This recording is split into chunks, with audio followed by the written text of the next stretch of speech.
الخاصة برسم ملامح معاهدة تنظم تجارة الأسلحة التقليدية بدأت عام 2006. حجم تلك التجارة عبر العالم يصل إلى نحو 80 مليار دولار. مشروع معاهدة تجارة الأسلحة التقليدية، وهو الأول منذ معاهدة الحظر الشامل على التجارب النووية عام 1996، يشمل تنظيم مبيعات الدبابات، الآليات المصفحة، ومنظومة المدفعية من العيار الثقيل، الطائرات القتالية والمروحيات الهجومية، السفن الحربية، الصواريخ وراجمات الصواريخ، ثم الأسلحة الصغيرة والخفيفة.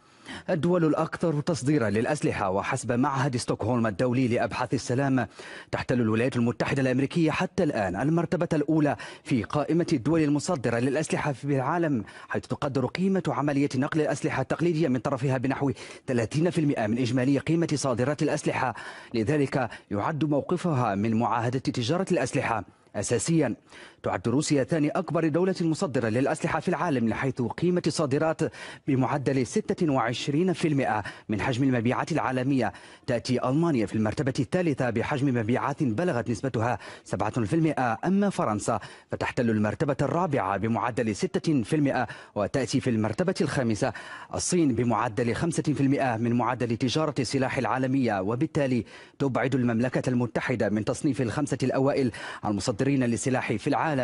أما أكثر الدول المستوردة للأسلحة، ودائما حسب معهد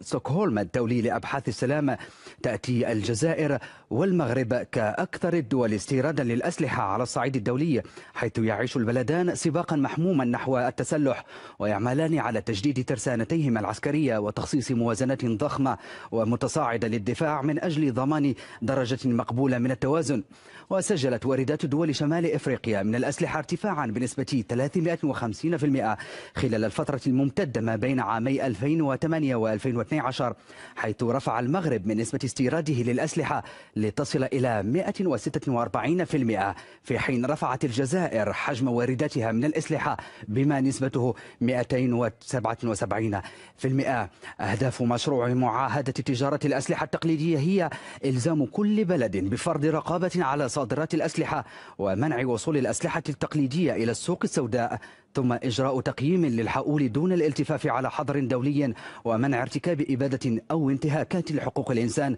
أو تنفيذ أعمال إرهابية. يوم الخميس الماضي وافقت الدول الكبرى المنتجة للأسلحة، الولايات المتحدة وروسيا وألمانيا وفرنسا والصين وبريطانيا، وافقت على مشروع المعاهدة التي بدأت المفاوضات بشأنها عام 2006، بينما رفضتها كل من إيران وكوريا الشمالية وسوريا بحجة احتوائها على ثغرات قانونية.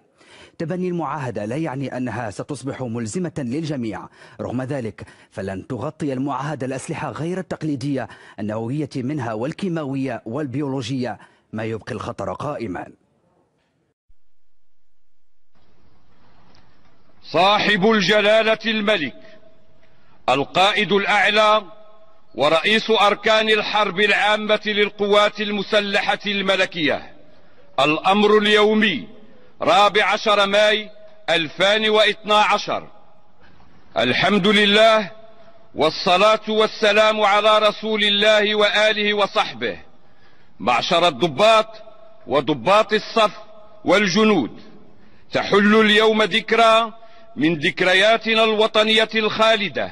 يوم أعلن جدنا المجاهد أبو الاستقلال جلالة المغفور له الملك محمد الخامس رحمه الله تأسيس القوات المسلحة الملكية، وأولى شرف قيادتها وتنظيمها لموحد البلاد ومؤسس المغرب الحديث، والدنا المنعم برحمة الله الملك الحسن الثاني طيب الله ثراه.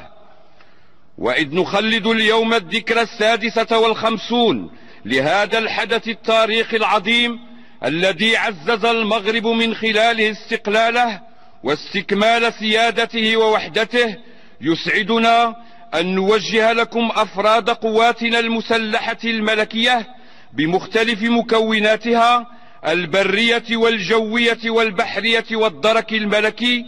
التهنئة الخالصة والتقدير الكامل لما تبذلونه من جهد ومثابرة وتفان من أجل الحفاظ على الوطن والذود عن مصالحه العليا ومقدساته الوطنية. وإنه لمن الواجب التذكير بالمعاني العميقة والدلالات السامية لما يشكله الاحتفال السنوي بهذه المناسبة الجليلة في الذاكرة الوطنية، وما نستحضره فيها من مشاعر الافتخار والاعتزاز بالبسالة المعهودة في الجندي المغربي وتفانيه في البذل والعطاء ونكران الذات، مع ما يستوجبه هذا الحدث من ضرورة العرفان لفضل الملكين الراحلين المؤسس والباني المحرر والموحد، اعترافا وامتنانا لهما بما قدماه من جهود محمودة في إرساء دعائم المؤسسة العسكرية وبنائها. معشر الضباط وضباط الصف والجنود، لقد واظبنا منذ أن قلدنا الله الأمانة الكبرى على تخليد هذه الذكرى كسنة حميدة ورثناها عن سلفنا الصالح، ورعيناها لتكون لحظة نجدد فيها التواصل ووقفة من أجل استلهام الدروس والعبر وإبراز المكتسبات والمنجزات وتقييمها، ليتسنى لهذه المؤسسة العريقة الاطلاع بمهامها المنوطة بها بطمأنينة وعزيمة راسخة، معتبرين أن مناعة الوطن وصلابة مكوناته لا تكتمل إلا بتوفره على جيش قوي ومتماسك وراء قائده الأعلى، ودائم الاستعداد لخدمة قيم المجتمع المثلى والمحافظة على سلامة وأمن البلاد. وإن استقراء النتائج الإيجابية للحصيلة المنجزة على مدار السنة المنصرمة يجعلنا نشاطركم الافتخار ونثمن مجهودكم الدائم للرقي والتطلع للأفضل لكسب رهانات المستقبل فيما يخص تطوير الكفاءات المتعددة الاختصاصات ومواجهة التحديات الجديدة، بعضها مرتبط بزمن العولمة وإرهاصاتها في مجالي الأمن والدفاع كالجريمة المنظمة العابرة للحدود والهجرة السرية والتهريب والاتجار في المخدرات، وكذا مشاكل البيئة وما ينجم عنها من الكوارث الطبيعية والتقلبات المناخية الكبرى، مما يستلزم اليقظة والتأهب الدائم لمواجهة هذه الآفات وتحصين الوطن من مخاطرها.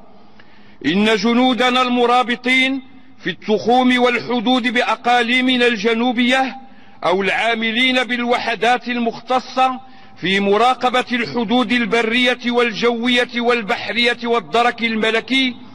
الصاهرين في يقظة وحزم للحفاظ على مكتسبات الوطن من وحدة ترابية غير منقوصة وأمن داخلي وسلامة حدودنا من كل اختراق غير شرعي، لهم منا جميعا سابغ عطفنا ورضانا وتنويهنا بمجهوداتهم التي لا يسترخصها الوطن.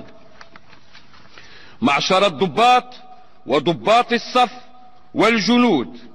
لقد سهرت جلالتنا دائما على رعاية شؤونكم والاهتمام بأموركم وتوفير كل الوسائل المادية والمعنوية الممكنة من معدات عصرية متطورة وبنى تحتية حديثة ومنشآت اجتماعية بما يوافق تطلعنا نحو بناء جيش عصري ذي فكر منفتح أصيل في جوهره متجدد في نظمه وأنساقه مطمئن لمستقبله ومآله تحت قيادتنا الرشيدة وتوجيهاتنا السامية.